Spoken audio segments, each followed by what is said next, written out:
Now that, to some degree, constrained our freedom to operate. It meant that occasionally we had to deal with some bureaucracy.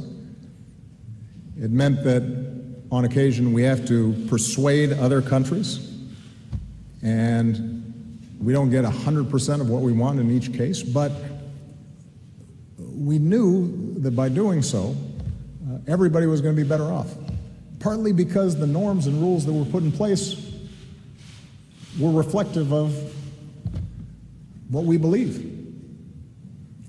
If there were more free markets around the world and an orderly financial system, we knew we could operate in that environment. If we had collective defense treaties through NATO, we understood that we could formalize an architecture that would deter aggression rather than us having piecemeal to put together alliances to defeat aggression after it already started. And that principle is what's at stake here. And the last point I'll make on this, until I get the next question, I suspect, is that, as David said, this magnifies the power of the UK. It doesn't diminish it. On just about every issue, what happens in Europe is going to have an impact here. And what happens in Europe is going to have an impact in the United States. We just discussed, for example, the refugee and the migration crisis. And I've told my team, which is sitting right here, so they'll vouch for me, that we consider it a major national security issue that you have uncontrolled migration into Europe. Not because these folks are coming to the United States, but because if it destabilizes Europe, our largest trading bloc, trading partner, it's going to be bad for our economy. If you start seeing divisions in Europe, that weakens NATO. That'll have an impact on our collective security. Now, if in fact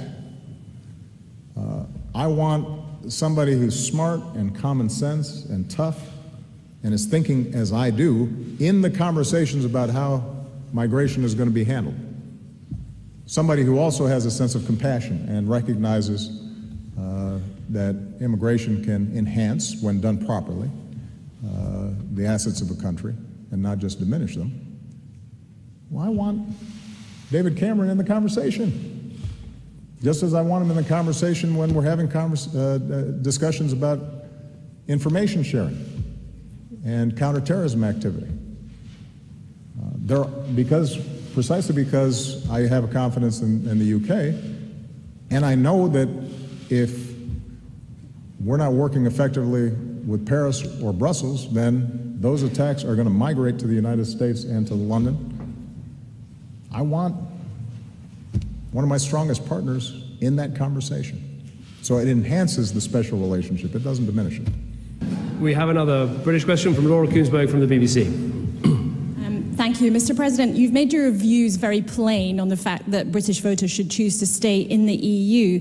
But in the interest of good friends always being honest, are you also saying that our decades-old special relationship that's been through so much would be fundamentally damaged and changed by our exit?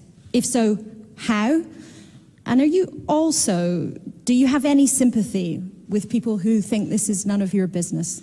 And Prime Minister, to you, if I may, some of your colleagues believe it's utterly wrong that you have dragged our closest ally into the EU referendum campaign. What do you say to them? And is it appropriate for the Mayor of London, Boris Johnson, to have brought up President Obama's Kenyan ancestry in the context of this debate? Well, there's a British question. Let me go first. I mean, first of all, questions for Boris are questions for Boris. They're questions for Boris. They're not questions for me. I don't have some special power over the President of the United States. Barack feels strongly about this and has said what he said. And as I said, it's our decision as a sovereign people, the choice we make about Europe, but I think it's right to to listen to and consider the advice of your friends. And, just to amplify one of the points that Barack made, we have a shared interest of making sure Europe takes a robust approach to Russian aggression. And if you take those issues of the sanctions that we put in place through the European Union, I think I can put my hand on my heart and say that Britain played a really important role and continues to play an important role in making sure those sanctions were put in place and kept in place. I'm not sure it would have happened if we weren't there. Now, if it's in our interests, and it is in our interests for Europe to be strong against aggression, how can it be in our interests not to be at that table and potentially to see those sanctions not take place? And I think it's been that working between Britain and the United States over this issue that has helped to make a big difference. I would just say about the special relationship, to me, and I'm passionate about this, I believe it very, very deeply for all the reasons of the history and the language and the culture, but also about the future of our country. And the truth is this: the stronger Britain is, and the stronger America is, the stronger that relationship will be. And I want Britain to be as strong as possible. And we draw our strength from all sorts of things that we have as a country. The fifth largest economy in the world, amazing armed forces, brilliant security and intelligence forces that we were discussing about how well they work together. Incredibly talented people, brilliant universities, the fact that we're members of NATO, the G7, the G20, the Commonwealth. But we also draw strength and project power and project our values and protect our people and make our country wealthier and our people wealthier by being in the European Union. So I want Britain to be as strong as possible. And the stronger Britain is, the stronger that special relationship is, and the more that we can get done together to make sure that we have a world that promotes democracy and peace and human rights and the development that we want to see across the world. So to me, it's simple. Stronger Britain, stronger special relationship, that's in our interests, and that's in the interests of the United States of America as well. Let me start with Winston Churchill.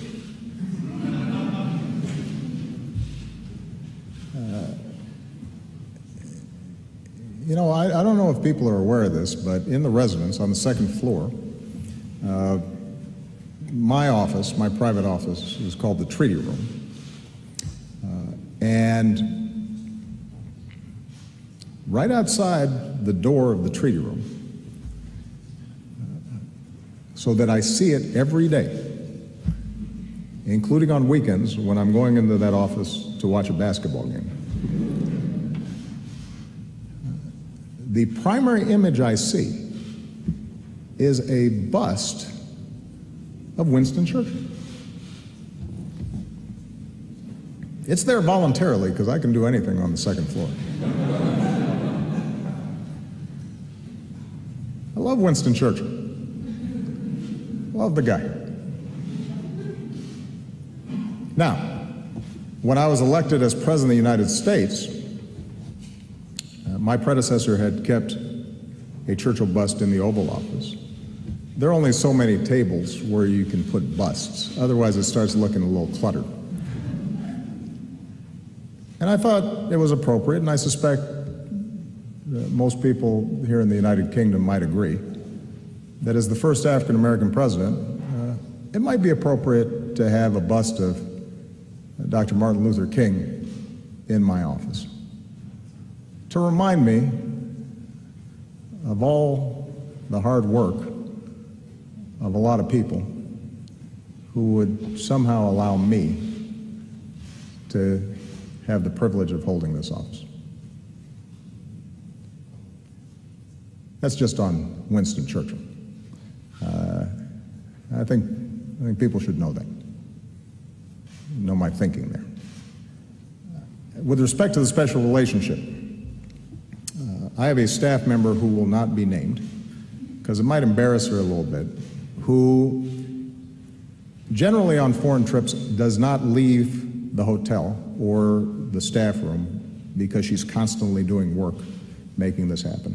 She has had one request the entire time that I have been president, and that is, could she accompany me to Windsor on the off chance that she might get a peek at Her Majesty, the Queen. And gracious as she is, Her Majesty actually had this person, along with a couple of others, lined up so that as we emerged from lunch, they could say hello. And this staff person, who is as tough as they come, almost fainted, and which was, I'm glad she didn't, because it would have caused an incident. That's the special relationship. We are so bound together that nothing's going to impact the emotional and cultural and intellectual affinities between our two countries. So I don't come here suggesting in any way that that is impacted by a decision that the people of the United Kingdom may make around whether or not they're members of the European Union. That is there, that's solid, and that will continue, hopefully eternally. And the cooperation in all sorts of ways, through NATO, through G7, G20, all those things will continue. But as David said, if one of our best friends is in an organization that enhances their influence and enhances their power and enhances their economy, then I want them to stay in it. Or at least I want to be able to tell them, you know, I think this makes you guys bigger players. I think this helps your economy. I think this helps to create jobs. And so ultimately it's your decision, but precisely because we're bound at the hip, I want you to know that before you make your decision.